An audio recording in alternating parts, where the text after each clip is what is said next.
Kita ada di mana? Puncak Argopuro. Kita ada di mana? Puncak Argopuro. Kita ada di mana? Puncak Argopuro. 1, 2, 3. Indonesia, tanah airku, tanah tumpah darahku. Di sanalah aku berdiri, jadi pandu ibuku. Indonesia, kebangsaanku, bangsa dan tanah airku. Marilah kita berseru, Indonesia bersatu. Hiduplah tanahku, hiduplah negeriku, bangsaku, rakyatku semuanya. Bangunlah jiwanya, bangunlah badannya untuk Indonesia Raya. Indonesia Raya, merdeka, merdeka, tanahku, negeriku yang ku cinta. Indonesia Raya, merdeka, merdeka, hiduplah Indonesia Raya. Salam satu jali. Merdeka. Merdeka.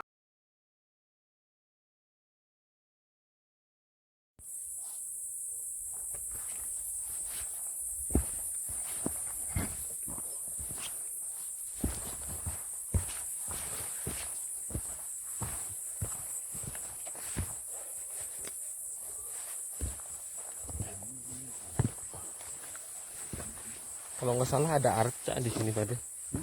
Ada arca. Kalau kita selama dari sana ke sini belum ada ya.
Di depan kayak ada sabana ya. Kenapa? Iya.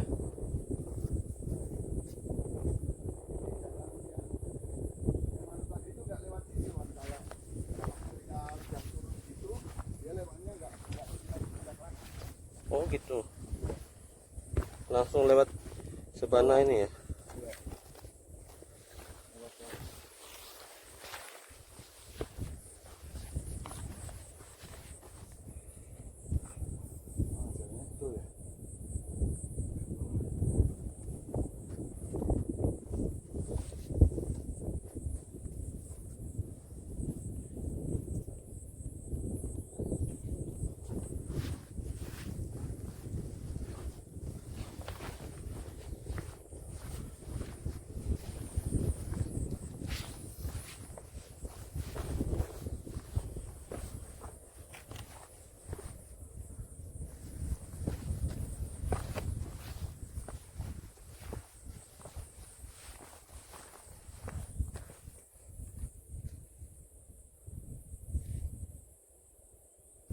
Itu sabana ya, sabana apa itu ya?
Bebas.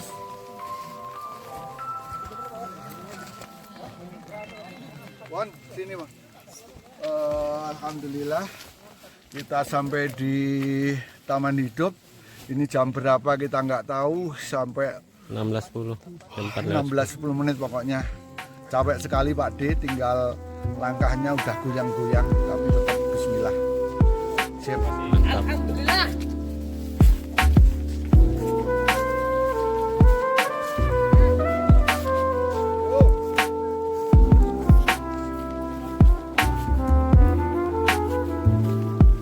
Kenapa?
Rekomen naik ojek apa jalan?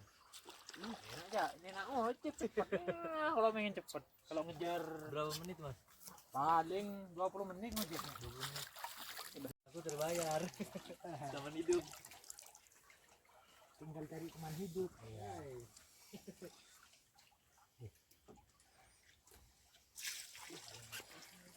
Masih dulu masih. Iya. Jadi yuk.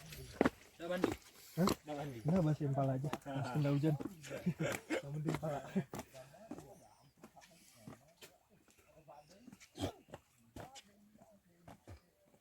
Udah diisi om. Apa om? Yo, ayo, ayo. Dalam ini. Pakai kaki om. Apa sih? Anu. Hah?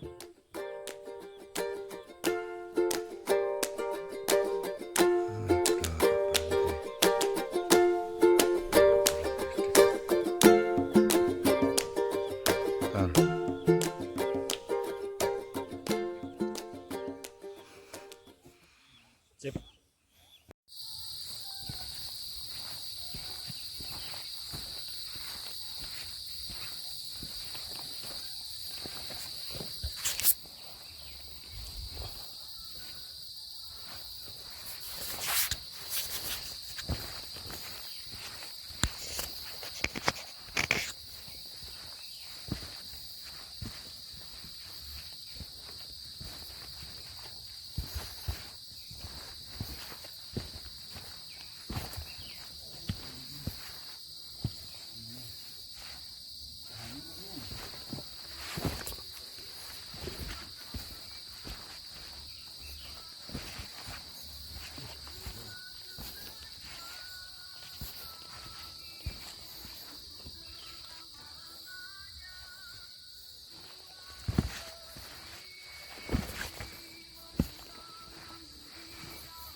Jalur motor.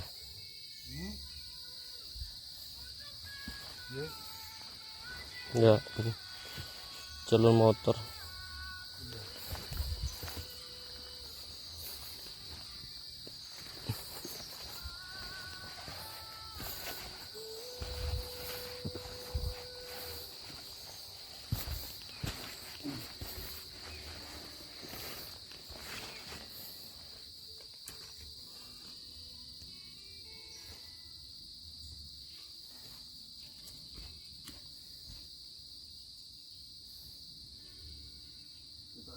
motor lebih menarik ya. Hmm. Ini jalannya mana-mana. Coba ya.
Oh, enak kalau menonton.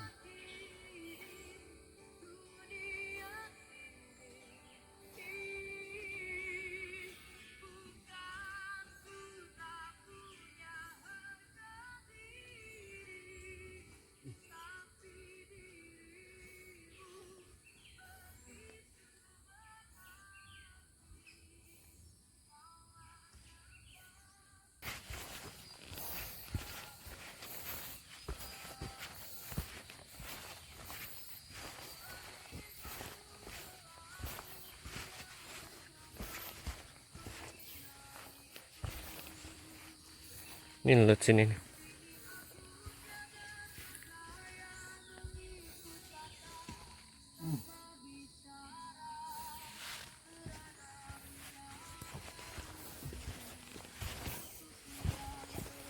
Wah, berat tenan aku buat ini tenan.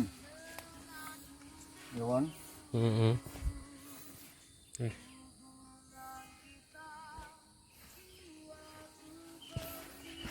Hmm.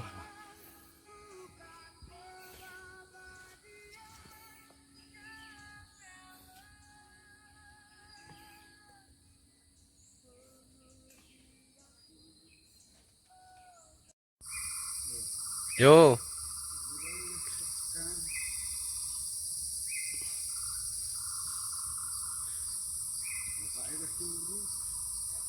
Jun ngeterke tamu to mau. Berapa apa Pak? Tak enteng. Masih berapa lama ini? Halo, 10 menit nanti. Oh, siap. Atas jor. Hah? Atas jor. Ini di bawah. Ya. Haluan sudah hampir sampai kita. Pak Dewes melendek. Mantap. Wes, Lanjut. semangat ya Pak. Kok bantu. 10 menit lagi. 10 menit sampai aku setengah jam.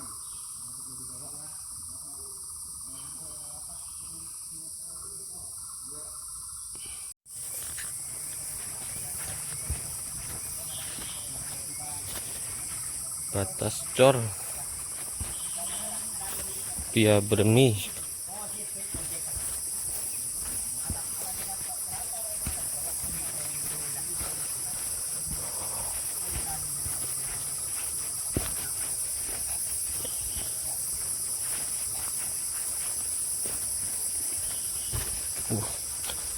Mantap. Alhamdulillah nyampe Pak. belakang tuh orang Coba. Surabaya ada ya? Iya? Iya. Ayo. Saya video. Bade nambah. Iya. Harian bade.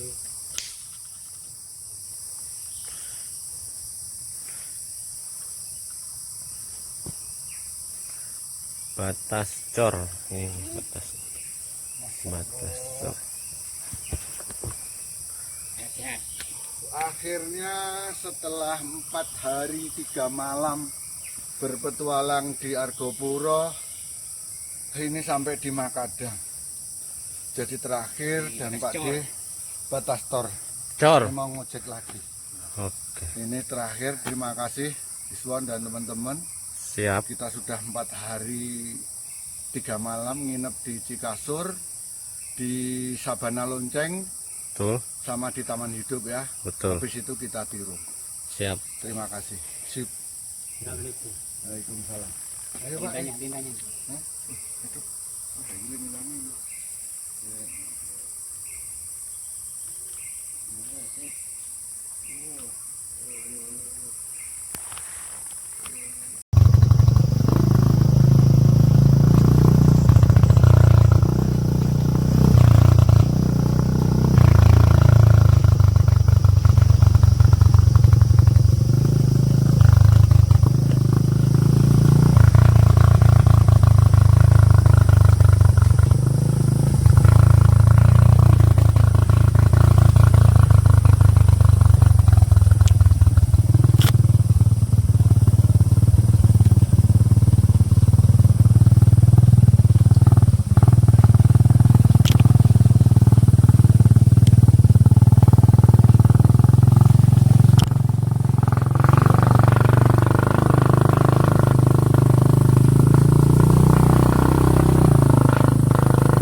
hutan damar Pak ya? Iya.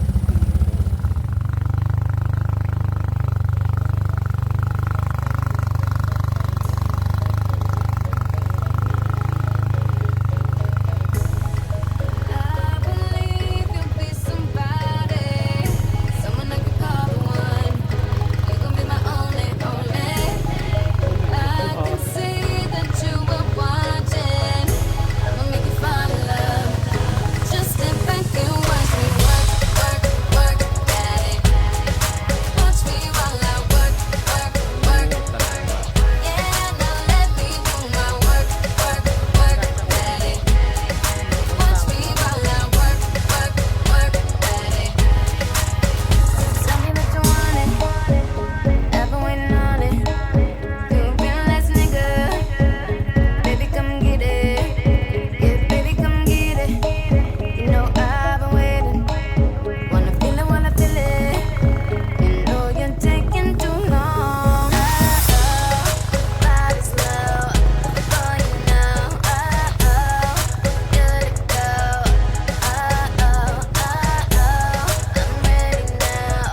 Loh, kok masih di situ? Jangan naik apa? Jalan kaki. Ke? Jalan kaki. Kemana? Kok jalan kaki? Mau ke stasiun. Stasiun kan jauh kok jalan kaki. Base camp Kan pakai ini aja dulu. Argo Puro. Ini nih ada nih nih. Enggak, nanti Enggak, gampang. ada saya 50 nih. Eh? Nih. Pade. Sehat. Hmm. Pak, ya, makasih Pak ya. Atas dulu, Mas. Pakai. Deh. Ya. Deh. Salaman di Sude. Makasih ya, Deh. Ya, makasih. Ya. Pak, makasih banyak.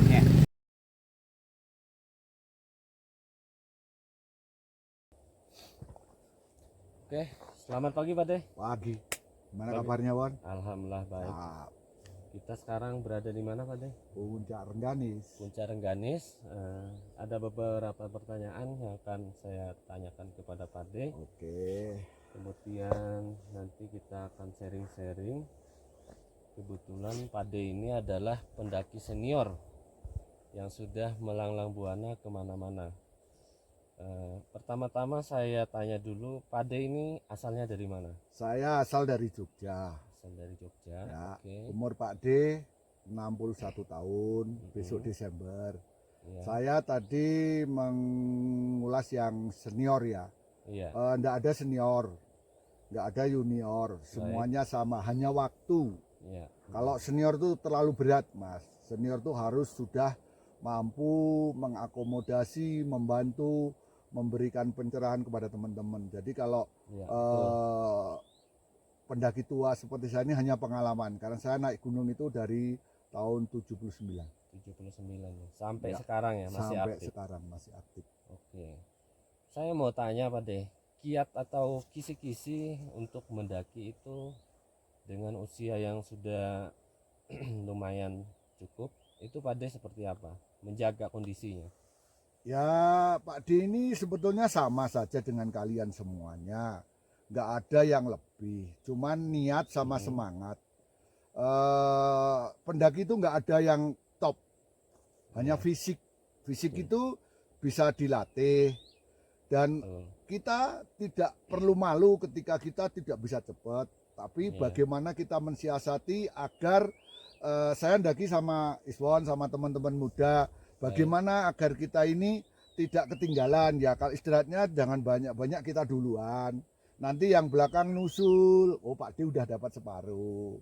Dan semangat, tidak malu ketika capek. Iya. Karena di sini tidak perlombaan, tapi Iya, di sini betul. kita adalah menikmati apa yang pengen kita rasakan dan kita resapi.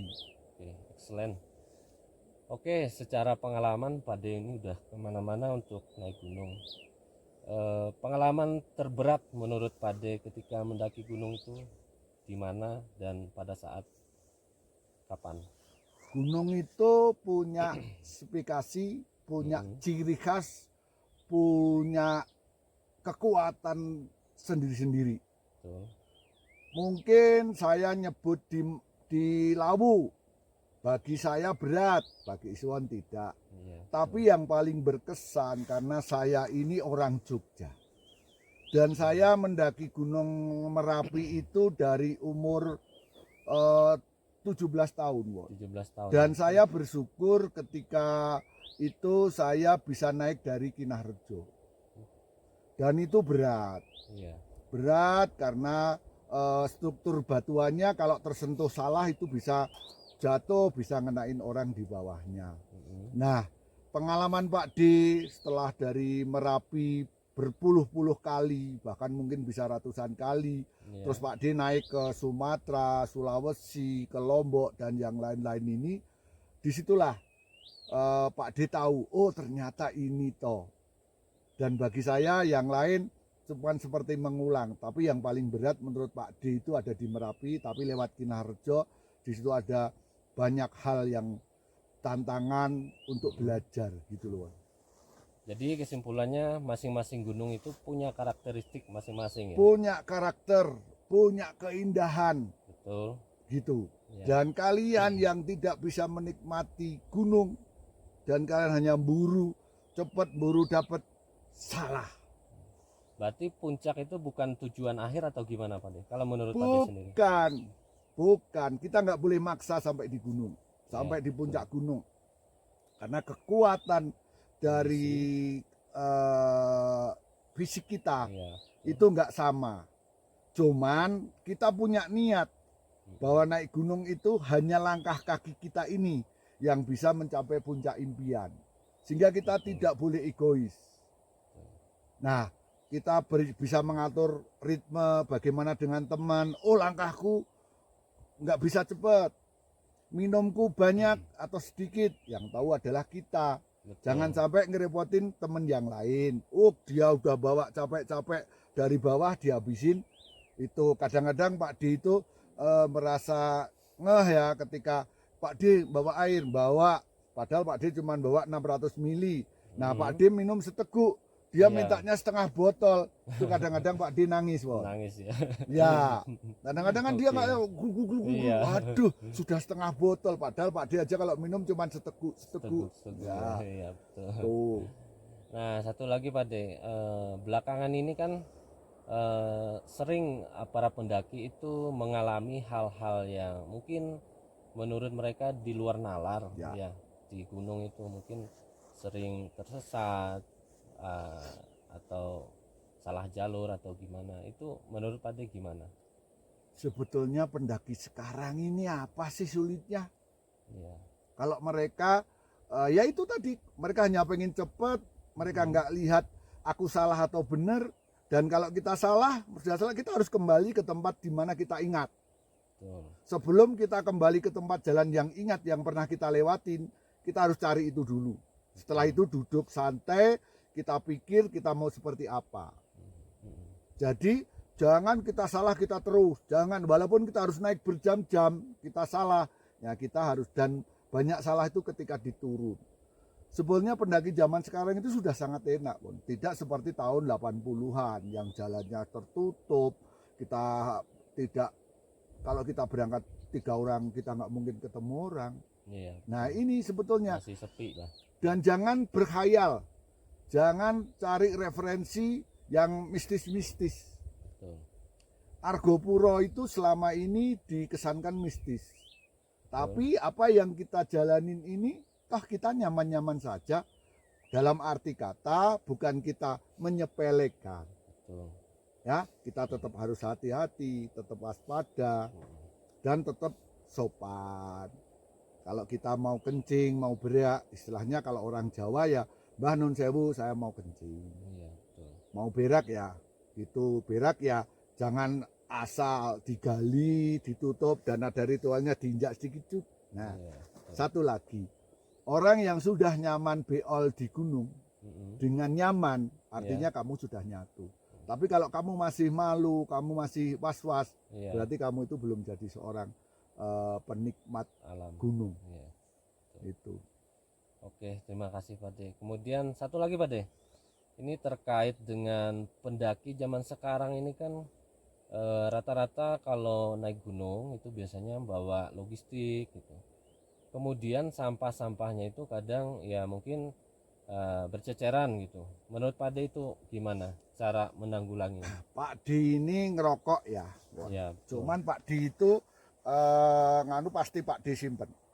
Ini contohnya, Bon. Oh, Ya. betul, ya. Ini contohnya. Ini Ya. contoh puntung rokok Ya, ya. kalau ya. yang bakunya bisa, tapi ini Pak D pasti simpen. Iya. Ya, semua yang Pak D nganu pasti simpan. Iya. Ya, tak bawa turun. Terus ya sebetulnya semua pendaki itu pengen lah gunung itu bersih. Tapi dari sekian pendaki itu kan banyak ya. Mereka punya karakter, ya kita bisa memaklumi. Nah, cuman sebetulnya kan kita tuh simaksi sudah mahal lah. Iya. Dan orang-orang base camp itu juga mereka ngerti lah, oh sampah. Kita simaksi lah, contoh aja Won, kita bayar 30.000 tambah 5.000. Betul. 5.000 buat bersih-bersih. Mereka ngerain penduduk, kalau mereka dalam 3 bulan sekali, berapa duit? Betul. Kalau satu hari yang jalan, katakan dalam 1 minggu itu ada 100. 5.000 kali 100 sudah 500.000. 500.000. Kalau satu bulan 500 kali 6 sudah 3 juta. 3 juta. Kalau dia bersihin 2 bulan atau 3 bulan sekali, ada duit lebih dari 10 juta. Wot. Betul. Mereka bisa buat bayar masyarakat agar bisa buat bersihin gunung ini juga. Betul. Jadi dalam arti kata kita simaksi bayar. Mm-mm. Kita seperti ini. Jangan hanya pendaki yang disarankan untuk bawa turun. Betul. Nah, tapi alhamdulillah pendaki sekarang itu udah disiplin, Won, sudah Iya. bagus. Tapi memang ada beberapa yang masih jorok. Betul. Nah, itu tadi, Won, gunanya simaksi. Mm-mm. Kerahkan penduduk agar mereka naik. Mereka bisa bawa peralatan, mereka bisa bikin lubang untuk dikubur dan sebagainya. Semuanya tergantung dari kesadaran kita masing-masing kok. Nggak sulit itu sebetulnya. Tapi kenapa yang selalu disalahkan pendaki? Mungkin Nah, karena yang bawa sampah pendaki. betul, tapi artinya kan ada banyak aspek lah, jangan Iya. terlalu kaku. Iya betul. Karena kita ini orang mendaki itu mahal, mahal. nggak punya duit nggak bisa daki. Nggak bisa. Walaupun itu kita pakai jalan kaki, tapi transportasi dan sebagainya. Betul. Nah inilah monggo dari pihak base camp, pengelola gunung dan orang-orang terkait yang kritis-kritis di bawah itu. Mm-mm. Ya itulah, jangan hanya pendaki. Base camp pun juga harus seperti itu. Kenapa kita di rumah aja kita bayar sampah, ada kendaraan sampah. Itu fungsinya agar semuanya jalan. Artinya tidak saling aku, kamu, ini. Saling menyalahkan. Betul. Nah, artinya kan seperti itu. Nah, Sembalun kemarin ada gerakan pengambil sampah. Ada donatur dari orang luar negeri, malu kita. Malu, iya betul. Nah, itu. Berarti istilahnya disiplin pendaki itu perlu. Perlu. Kemudian manajemen dari pihak base camp juga sangat perlu ya. Betul, Untuk makanya membantu. banyak edukasi, banyak memberitahu sama teman-teman. Iya, betul. Itu. Won. Oke. Kemudian pertanyaan selanjutnya terkait dengan Pade sendiri nih pribadi. Ya. Target yang kira-kira belum tercapai untuk naik gunung itu. Pak D itu nggak pernah narjet Nggak sebetulnya. pernah. Ya, kalau gunung-gunung itu Pak D 1 minggu bisa naik 2-3 kali dalam gunung yang sama. Betul. Tapi kamu jangan lihat naiknya, karena kamu naik hari ini sama besok selang 1 hari kamu naik lagi, view, hati sama rasa itu beda. Betul. Walaupun kamu foto di dalam tempat yang sama, itu beda. Won. Beda ya. Ya, kamu naik hari Minggu, Mm-mm. hari Senin kamu istirahat, hari Selasa naik gunung yang sama. Iya, Perasaan, rasa sama view itu beda. beda. Iya.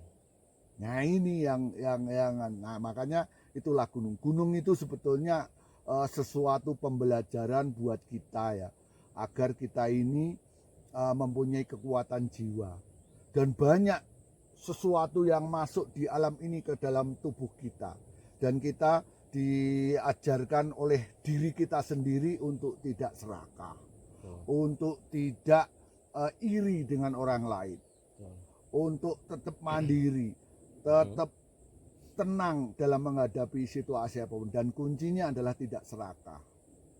Itulah yang makna dari semua yang kita lalui adalah untuk kebesaran jiwa kita.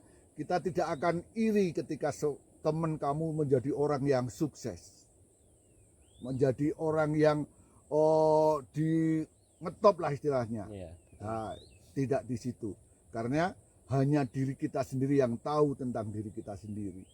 Kekayaan batin, kekayaan yang ada di semuanya ini, saya lebih bersyukur ketika saya ingin, saya bisa, tapi bukan melimpah dalam arti kata materi. Tapi kita senang, karena kita mempunyai, sudah mengambil, inilah bagian dari jiwa kita. Mantap. Luar biasa perbincangan kita pagi hari ini Pak De. Sekarang Pak D tanya, selama ini kan Iswan sering sama Pak D. Ya, Apa betul. yang Iswan rasakan, yang Iswan bisa dapatkan dari Pak D, itu Ya. apa? Kalau saya secara pribadi saya ngerasa Pak De ini sosok yang luar biasa ya, terutama mungkin dari segi pengalaman, mungkin itu yang menjadi pembelajaran bagi mungkin kita sebagai anak muda melihat sosok Pade itu, semangatnya ketika naik gunung, tidak pantang menyerah, itu luar biasa menurut saya. Dengan usia yang sudah cukup lumayan senja gitu, tapi beliau bisa mengimbangi untuk apa, naik gunung bersama anak-anak muda yang lain gitu. Itu pengalaman yang sangat luar biasa. Oke, terima kasih Wan. Terima kasih Pade atas waktunya. Semoga kita tetap terus mendaki bersama-sama Amin, untuk yang lain. amin. Sukses selalu Pade, sehat selalu. Ya. Salam satu jiwa untuk pendaki Indonesia. Salam lestari. Jangan Selamat. lupa bawa turun sampahmu. Sampahmu, oke, betul. Sip, Oke. terima kasih Pade. Siap.